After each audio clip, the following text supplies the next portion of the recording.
မင်္ဂလာပါကျွန်တော်ရဲ့ channel နဲ့ပြန်လည်ကြိုဆိုလိုက်ပါတယ်ဒီကကျွန်တော်ပြပေးချင်တာကတော့ဒီမွေးစားကွန်လေးပါမွေးစား site လေးပါဆရာတော်များများပြကြတဲ့ဖမ်းကြတဲ့ပုံစံမျိုးလေးပါဟုတ်ကဲ့ကြည့်အောင်ဗျ1984ခုနှစ်ကစပြီးတော့ဒီ၄စွန်းခုနှစ်တိုင်းကနေ၄စွန်းခုနှစ်တိုင်း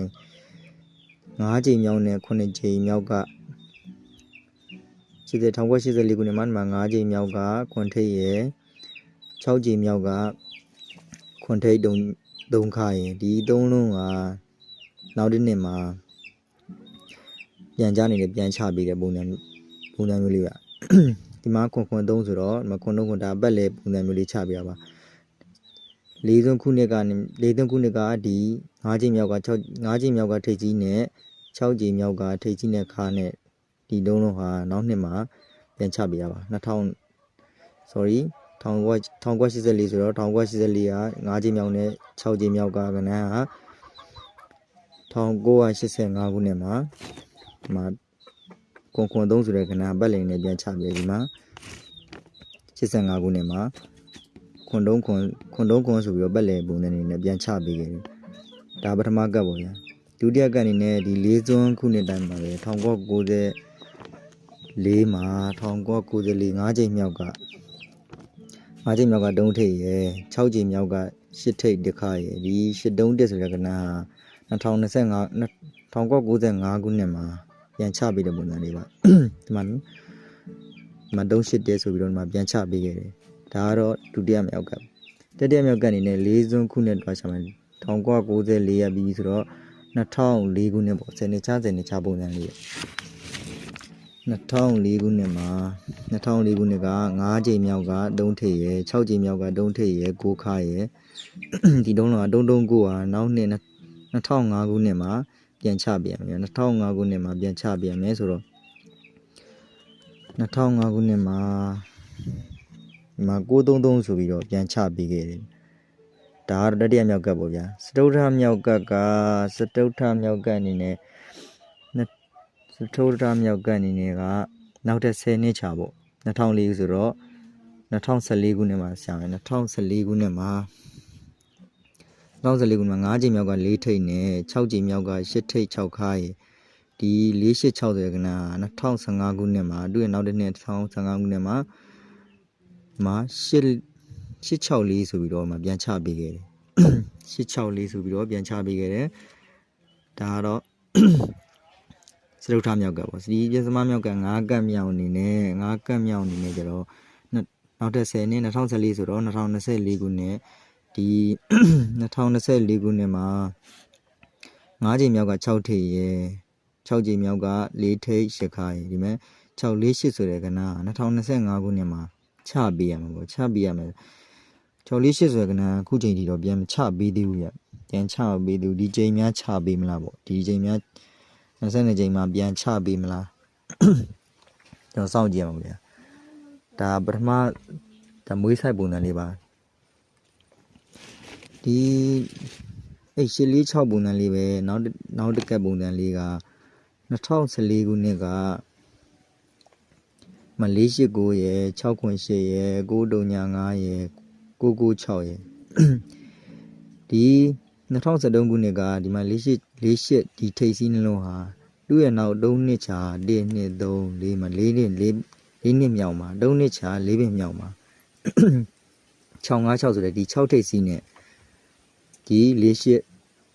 ထိပ်8ခါရယ်ဒီ3လုံးက2025ခုနှစ်မှာဒါချပေးတဲ့ပုံစံလေးပါဒါကမှတွေးအောင်ပါဒီမှာကိုတက်ဆိုတော့2013ခုနှစ်ကကိုထိပ်စီးနဲ့ခါနဲ့ကို2019ခုနှစ်က4နှစ်ဆိုတော့ထိပ်စီးရတဲ့ကိုတက်ဆိုတဲ့ကဏ္ဍဟာသူ့ရဲ့နောက်1 2 3 4 5နှစ်မြောက်မှာ919ဆိုပြီးတော့ပြန်ချပေးခဲ့တယ်ဒါပထမကပ်ပေါ့ဗျာဒုတိယကပ်အနေနဲ့ဒီမှာ939ဒီမှာထိပ်စီးရ6 939ဆိုတော့939ဆိုမှသူ့ရဲ့နောက်တစ်နှစ်ချမှာပဲ2023ခုနှစ်မှာ936ဆိုပြီးပြန်ချပေးခဲ့တယ်နောက်တစ်ကပ်ကဒီမှာထိပ်စီးနဲ့ခါက6ခွန် ဒီမှာထိပ်စီရ6ခွန်8ဆိုပြီးတော့နောက်ဒါ2024ခုနှစ်မှာ86ခွန်ဆိုပြီးတော့တခါပက်လေပြန်ချပေးခဲ့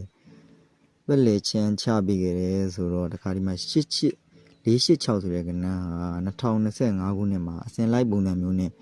486ဆိုတဲ့ကဏ္ဍဟာဒီ2025ခုနှစ်မှာပြန်ချပေးအောင်ဗျာဒါပေမဲ့ဒီခုချိန်ကြီးချမပေးဘူးဒါကတော့ဒုတိယပုံစံမျိုးလေးပါပထမကတ်ကတော့ဒါပထမကတ်မွေးဆိုင်ပုံစံလေးပါဒါဒုတိယလည်းဒုတိယကတ်ဒါ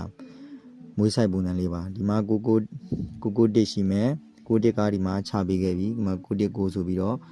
2022ခုနှစ်မှာချပေးခဲ့တယ်ဒီမှာ6ဆိုတဲ့ကဏ္ဍဟာ2023ခုနှစ်မှာဒီမှာ6ဆိုပြီးပြန်ချပေးခဲ့တယ်ဒီမှာ6ခွန်8ဆိုတဲ့ကဏ္ဍဟာ2024ခုနှစ်မှာဒီမှာ86ခွန်ဆိုပြီးပတ်လည်နေပြန်ချပေးခဲ့တယ်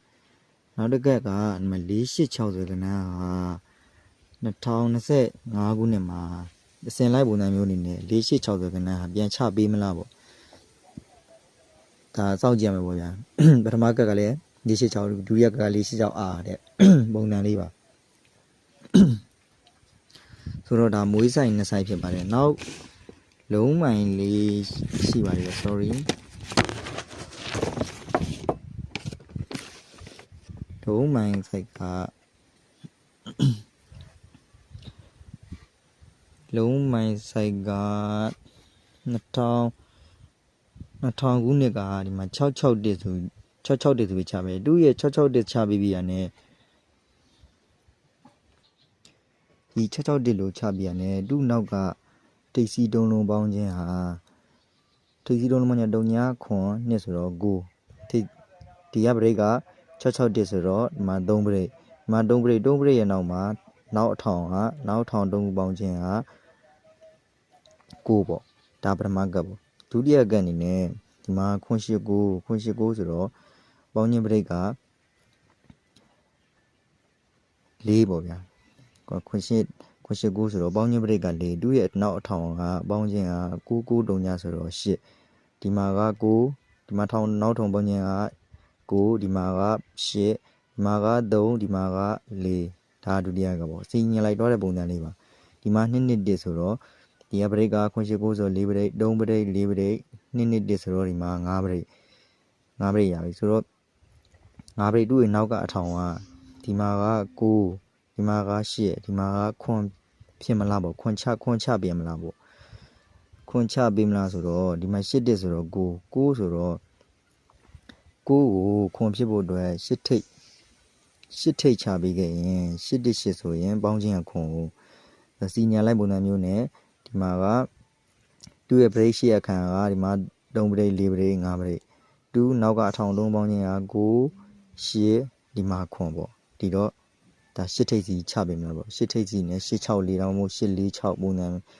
နှစ်ကွက်ပေါ့846နဲ့864ဒါနှစ်ကွက်ပဲထိုးမယ်အထိုက်လေးပဲဖြစ်ပါတယ်မွေးဆက်လေးနဲ့ဒါလုံးမိုင်းဖိုင်တဲ့ပုံစံမျိုးလေးနဲ့ဒါပြန်ပြပေးခြင်းဖြစ်ပါတယ်ဒါလူကြီးမင်းတို့ကြိုက်တယ်ဆိုရင်တော့သုံးကြပါဗျာဒါနှစ်ကွက်ထဲပါ864ရယ်846ရယ်ဒါနှစ်ကွက်ပဲရှိတယ်ဗျအားတယ်မလိုပါဘူးဒါဒီနှစ်ကွက်ပဲထိုးလို့ရပါတယ်ဒါစိတ်ကြိုက်ဝင်နေဆိုရင်တော့ဒါမွေးဆိုင်ကတော့လူကျွန်တော်ကိုယ်တို့ဒါကြိုက်တယ်ဆိုရင်တော့ယူသုံးကြပါဒီချိန်မှမဟုတ်နောက်ချိန်နေဒီချိန်ပေးခင်လည်းနောက်ချိန်နေလည်းယူပြီးတော့သုံးကြပါဆင်ပြေတယ်ဆိုရင်ကြိုက်တယ်ဆိုရင်ယူသုံးလို့ရပါတယ်ကျေးဇူးပါဗျာကံကောင်းကြပါစေဗျ